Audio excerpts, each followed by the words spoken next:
자, 이번 시간에는 두 번째 시간으로 우리가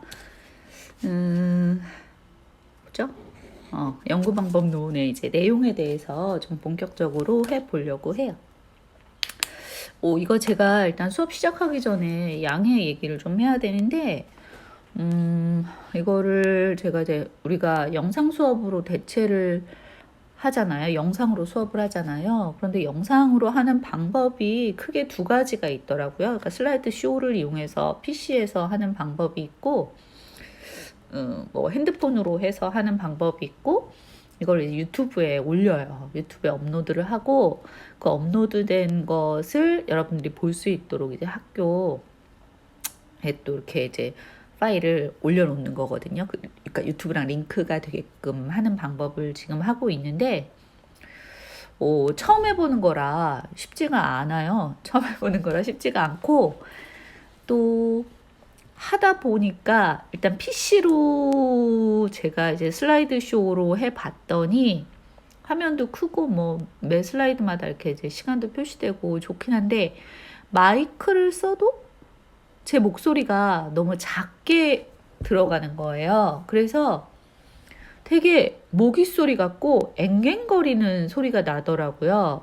그래서 너무 그러니까 제가 한번 들어봤는데 엄청 집중을 해도 막 앵앵앵앵 거리는 것처럼 들리는 거예요. 그러니까 내 PC가 아직 뭐가 이렇게 좀 그 마이크를 하는 게 좀 부족한 것 같아요. 그래서 그냥 PC로도 해보고 또 그냥 마이크용 있잖아요. PC에다 꼽는 마이크용으로도 해봤는데 소리가 잘 들어가지가 않아요. 그래서 이제 핸드폰으로 해봤더니 핸드폰으로 하는 방법이 있는데 그거는 소리가 아주 잘 들어가더라고요. 소리가 굉장히 잘 들어가서 좋은데 그 문제는 또 뭐냐면 이렇게 핸드폰 화면이 깨져요.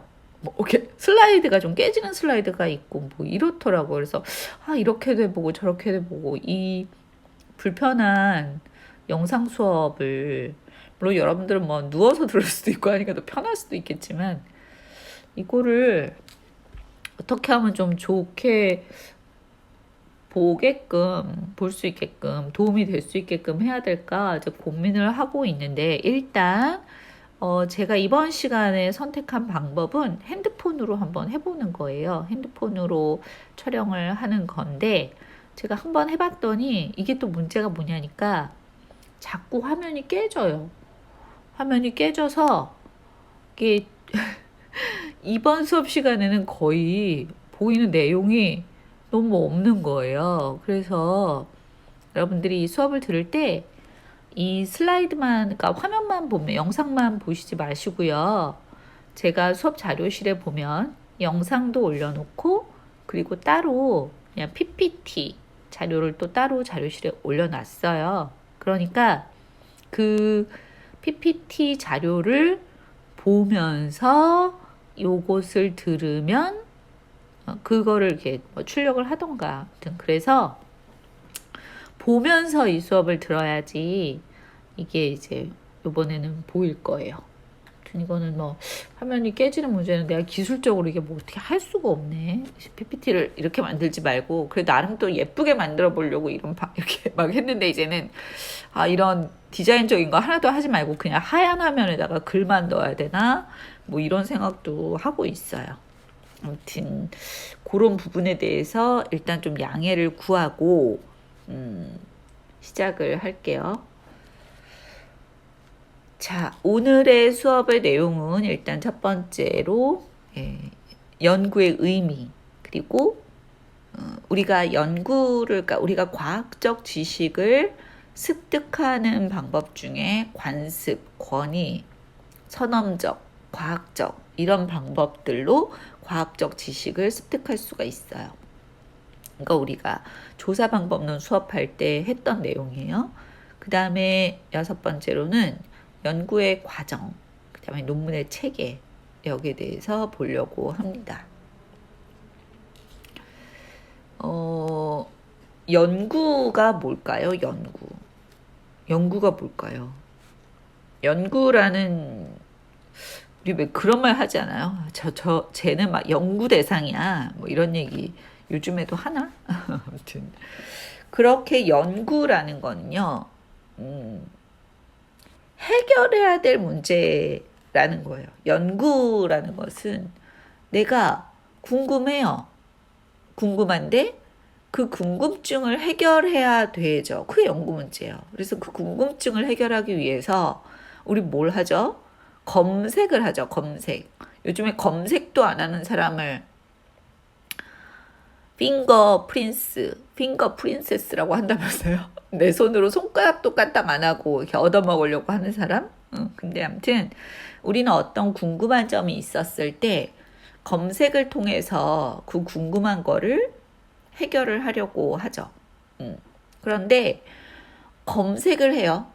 뭐 우리가 포털 사이트에서 검색을 한다든지 유튜브를 본다든지 혹은 주변 사람에게 물어본다든지 아무튼 권위자의 말을 좀 듣는다든지 여러 가지 방법으로 내가 궁금한 거를 해결을 하는데 그런 여러 가지 방법으로도 내가 궁금한 거를 해결하지 못했을 때 이제 우리는 연구에 들어가게 되죠. 그래서 사람들은 그런 연구 문제를, 그러니까 내가 정말 궁금한 거, 이거가 뭐지? 이게 왜 이럴까? 이런 게 궁금할 때 우리는 어떤 이제 개인적인 경험, 내가 해봤더니 그거는 그거더라. 뭐 이런 거 있잖아요. 내가 공부를 해봤는데 어떻게 하면 공부를 잘할까? 이게 연구 문제야. 궁금한 거야. 어떻게 하면 공부를 잘할까? 공부를 해봤거나 공부를 안 해봤던 사람들은 공부를 해봤던 사람들 뭐 다 마찬가지지만 공부를 해서 내가 어떤 학기에 학점이 되게 좋았어요. 그러면 내가 그때 그래 맞아. 그때 내가 그렇게 해서 학점이 좋았지라고 생각을 하면서 그런 어떤 개인적인 경험에 따라서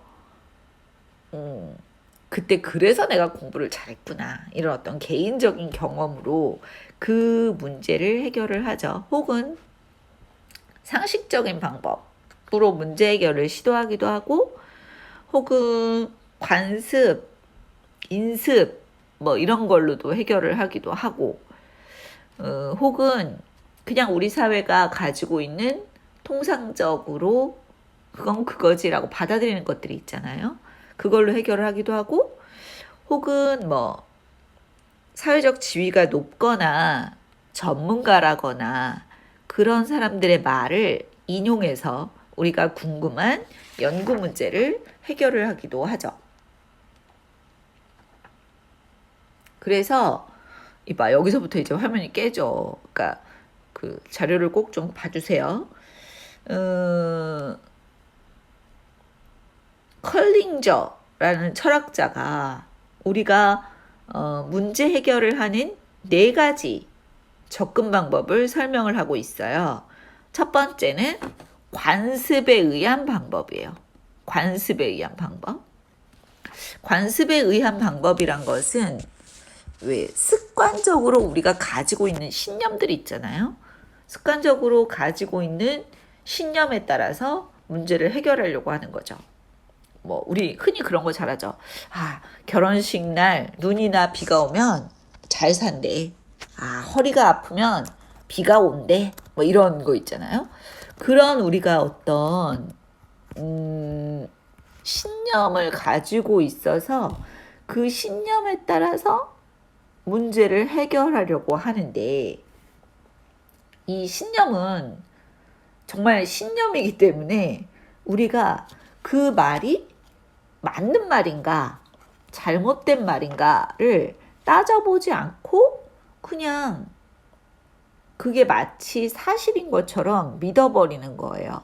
이제 그런 한계가 잘 있습니다. 왜냐하면 아무리 이상한 말이라도 우리가 아주 어렸을 때부터 그 말을 계속 들어오면 마치 그 말이 진짜인 것처럼 느껴질 때가 있어요.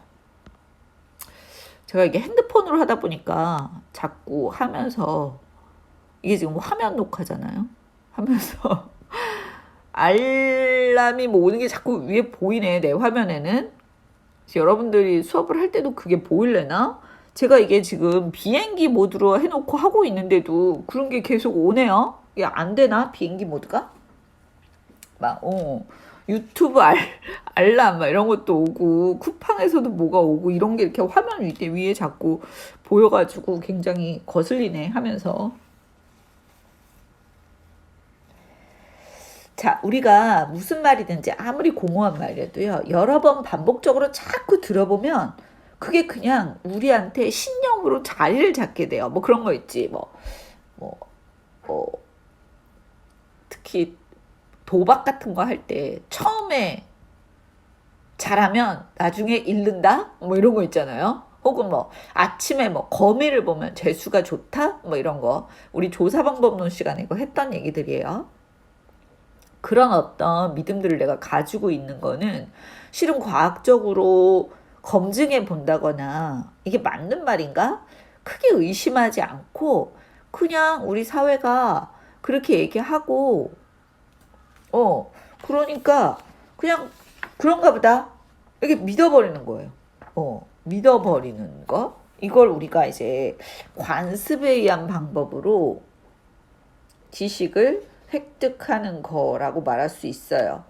그런데 이렇게 이제 관습에 의해서 문제를 해결을 하다 보면 몇 가지 과오를 범할 수가 있어요. 여러분들 지금 제 휴대폰 화면상에는 화면이 이게 깨져서 그 관습에 의한 방법이라는 거 밑에 설명 부분이 보이지가 않는데요.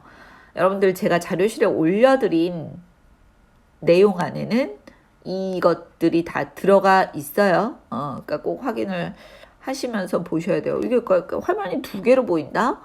하나는 이게 관습에 의한 방법이라는 동그라미 빨강이 보이고 그 뒤 화면에 이렇게 이제 이거에 대한 설명이 있는데 이걸 내가 어떻게 핸드폰에서 조정을 해야 될지를 잘 모르겠어요. 아무튼 그러니까 꼭 제가 올려준 자료를 보면서 이거를 들으셔야 돼요. 네.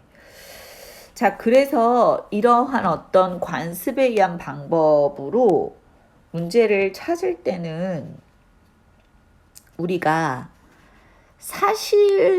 사실이라고 하는 것과 관련 없이 너무나 많은 사람들이 그거를 믿어버리게 되면 그 말이 얼마나 정확한지를 확인하지 않은 채로 그냥 진실이라고 믿게 되는 그런 경향이 있어요. 너무나 많이 듣고 너무나 친숙한 말이기 때문에 그게 사실처럼 받아들여지는 거예요. 그래서 또 너무 여러 사람이 그 말을 믿고 있다. 그런 이유로 야, 사람들이 다 그렇게 얘기하잖아. 이런 이유로 그게 마치 사실인 것처럼 믿게 되는 그런 경향이 있다는 거죠. 그리고 또 이런 관습적 방법으로 문제를 해결하게 될 때 범하게 되는 오류가 뭐냐 하면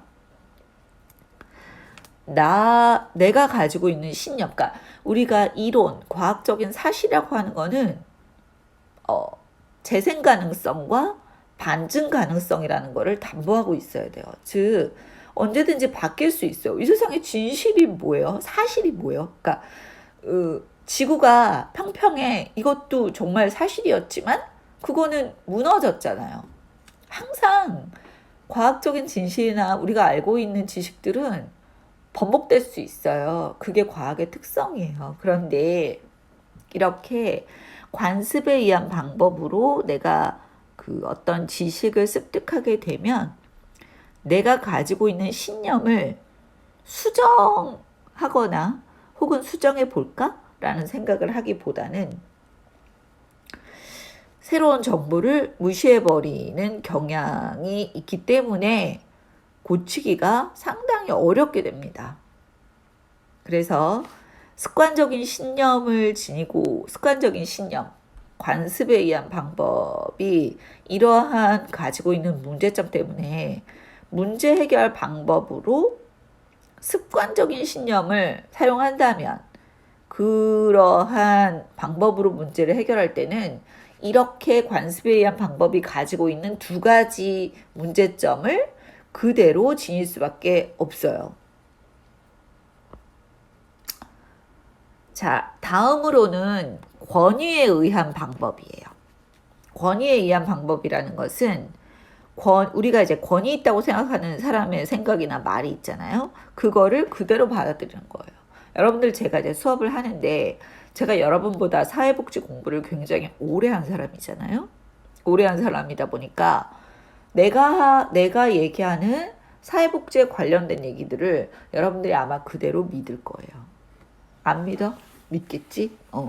그대로 믿는데 그렇게 믿는 것이 어떤 비판이나 의심이나 이런 거가 없이 그냥 그 사람들 말을 그대로 받아들이는 거예요. 우리 이제 TV 뭐 이런 거 보면 건강상식에 대한 TV 프로그램들이 굉장히 많은 것 같아요. 근데 거기서 어떤 권위 있는 의사가 나와서 뭐 콜레스테롤을 없애기 위해서는 이런 걸 해라. 뭐 마늘을 먹으면 뭐에 좋다. 뭐 브로콜리를 먹으면 뭐에 좋다. 뭐 토마토를 먹으면 뭐에 좋다. 이런 얘기를 하면 엄청 사람들이 그거를 엄청 또 막 맹신하면서 먹죠.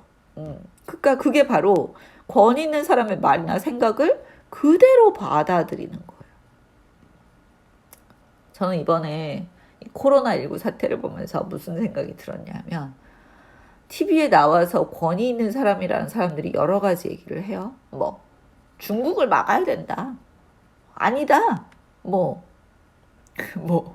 마스크는 또 어떻게 해야 된다. 뭐 이런 얘기들을 막 하는데 우리가 그 말을 듣고 엄청 와 맞지 이런 얘기들 생각들을 하게 되는 것 같아요.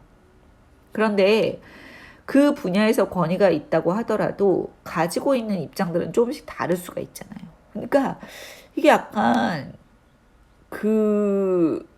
그거를 그대로 받아들이는 데는 분명히 뭐가 문제냐면 이거 안정성 확보라고 얘기를 하는데요. 권위자도 인간이죠. 권위자도 인간이기 때문에 잘못된 판단이나 지식을 갖고 있을 가능성이 굉장히 많습니다. 그래서 그 전문가가 가지고 있는 지식이라 하더라도 오류가 없는 것은 아니잖아요. 오류가 없는 것은 아니기 때문에 그 주장이 정말 타당한가에 대한 근거를 확인할 필요가 있습니다. 그래서 이제 그런 것들이 우리가 권위적 방법으로 문제를 해결할 때의 문제점이라고 할 수가 있어요. 세 번째는 선험적인 방법입니다. 선험적인 방법. 자, 선험적 방법이라고 하는 것은 사실에 의존하지 않고 직관에 의해서 판단하는 거예요. 직관. 직관이란 것은 이제 주로 주관적 지식을 얘기하죠. 그러니까 즉 경험이나 실험을 통해서 자료를 수집하지 않고도 논리적이거나 추론적인 사고 과정을 통해서 어떤 것을 알 수 있는 경우를 선험적이라고 해요. 즉 우리가 일상생활에서 어떤 문제를 해결하고 어떤 관계를 이용하기 위해서 우리는 내가 추론을 이용해야지 라고 맘먹지 않아도 자연스럽게 내가 가지고 있는 논리로 그 사실이나 문제를 이해하려고 하는 경향들이 있어요. 그런데 추론이라는 것은 물론 문제를 해결하는 데 있어서 매우 중요한 방법이에요. 매우 중요한 방법이기는 하지만 추론을 하는 전제 자체가 아예 안 맞을 수 있어요. 그러니까 추론적인 전제가 맞지 않으면 논리 자체가 전혀 도움이 되지 않는 거예요. 즉 뭐 원인이 없는 결과는 없다. 지구는 평평하다. 이런 가정 자체를 전제 자체를 하고 추론을 한다면 추론 과정 자체는 아무리 맞았다고 하더라도 내가 내린 결론은 다를 수 있어요. 예를 들면 지구는 평평해. 지구는 평평하기 때문에 결국은 사람이 앞으로 간다는 건 진전을 하게 돼. 진전을 하게 되면 저 지평선에 닿게 되겠지, 혹은 저 수평선에 닿게 되겠지. 그러면 떨어지는 거는 당연한 거 아니야? 너무 논리적이죠. 그렇지만 전제 자체, 지구는 평평하다라는 전제 자체가 잘못되었기 때문에 그것은 오류가, 결과는 오류일 수밖에 없습니다. 그래서 인간은 추론과 논리적 사고에서 오류를 범할 수 있기 때문에 이런 선험적 방법으로 받아들여진 명제에 대해서도 우리가 항상 이게 정말 맞는 건가? 라는 생각을 할 필요가 있어요. 자, 다음으로는 과학적인 방법입니다. 과학적 방법이라는 것은 지식을 얻기 위해서 사용하는 방법이 과학이라는 거죠. 그래서 우리가 사회과학이다, 사회복지를 사회과학이다 얘기라고 하고 있는데, 사회과학이다라고 말할 수 있는 것도 우리가 사회복지에서 사용하고 있는 지식을 얻기 위한 방법이 과학적이기 때문에 우리가 사회과학이라고 말할 수 있는 거예요. 사회과학에서 연구하는 변수, 우리 변수 했었어요. 변수하고 개념 했었어요. 개념은 그냥 그 물건이 뭔가라는 거를 설명해 주는 거고, 변수라는 것은 그 물건의 하위 그 값을 가지고 있을 때 우리가 변수라고 했어요. 그러니까 여자 남자가 있지만 여자 남자를 포함하는 거를 우리가 성별이라고 하고, 성별은 변수죠. 이건 이제 다시 뒤에 가면 좀 설명을 할게요. 아무튼 변수를 개념이라고 생각을 하시면 돼요. 변수, 계절, 색깔, 가고 싶은 나라, 좋아하는 음식, 우울감, 불안감, 생활 만족도, 학교 생활 만족도 다 변수예요. 그런데 우리가 사회과학에서 사용하는 변수들은 대부분 관찰할 수 없는 구성 개념이에요. 어렵죠? 자, 그래서 이러한 연구 대상을 조작적 과정을 통해서 관찰 가능한 행동으로 바꾸어 놓고 과학적인 방법을 사용해서 과학적인 지식을 획득하게 됩니다. 즉, 자, 변수, 학대 볼게요. 학대 변수죠. 학대 눈에 보여요, 안 보여요? 관찰할 수 없어요. 그래서 학대라는 연구 대상을 조작적인 과정을 통해서 관찰 가능한 행동으로 바꿔놓는 거죠. 즉, 학대가 뭐예요? 학대라는 것은 신체학대, 언어학대, 정서학대, 성학대 이렇게 나눌 수 있는데, 신체학대라는 것은 사람의 신체를 어떤 손이나 손 이외의 기구를 사용해서 상처가 나도록 이렇게 때리는 것이다. 이렇게 이제 우리가, 그래서 너 일주일에 학대를 몇 번 당했니? 한 달에 학대 몇 번 당하니? 이렇게 물어볼 수 있는 거예요. 그래서 그런 행동으로 바꾸어 놓고 과학적인 지식을 획득을 하게 되는데, 이런 과학적 지식은 이제 관찰 가능성이라고 제가 얘기를 했는데, 연구자는 자신이 연구하고자 하는 구성 개념인 변수 혹은 변인이죠.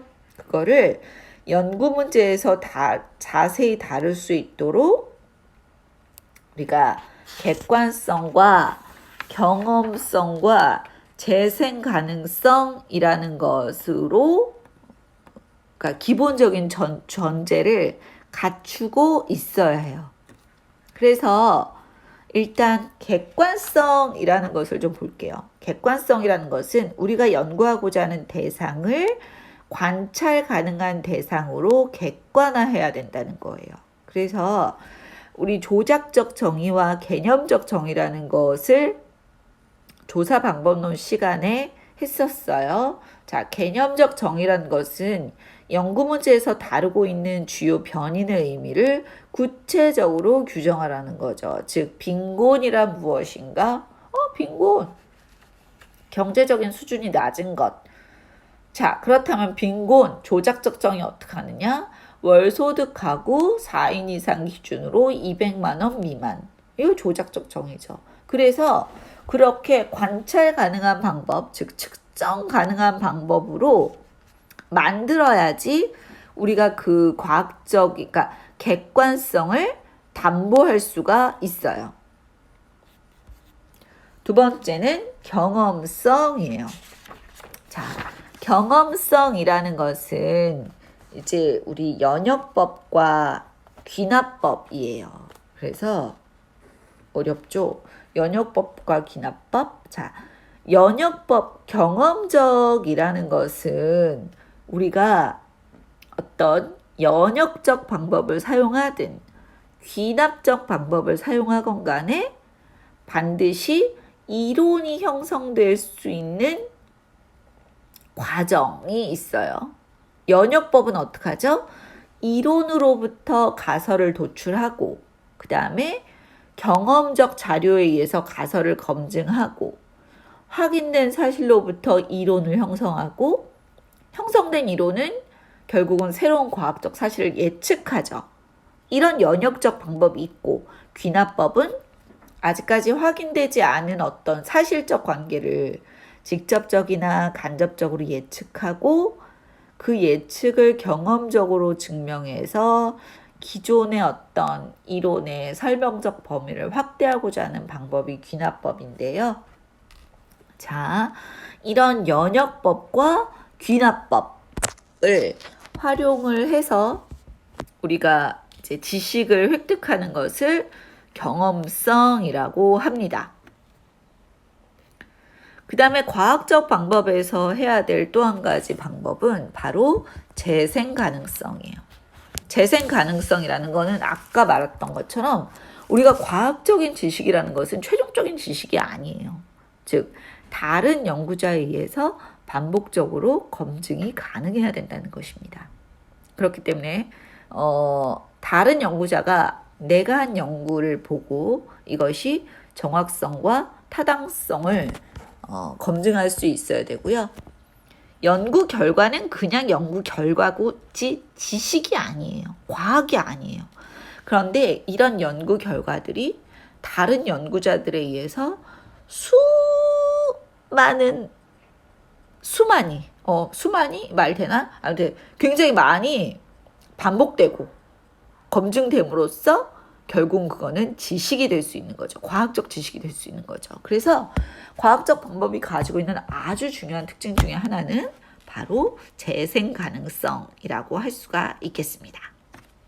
자, 그래서 오늘은 이런 과학적인 연구, 과학적으로 우리가 지식을 획득하는 방법은 무엇인가에 대해서 공부를 해봤어요.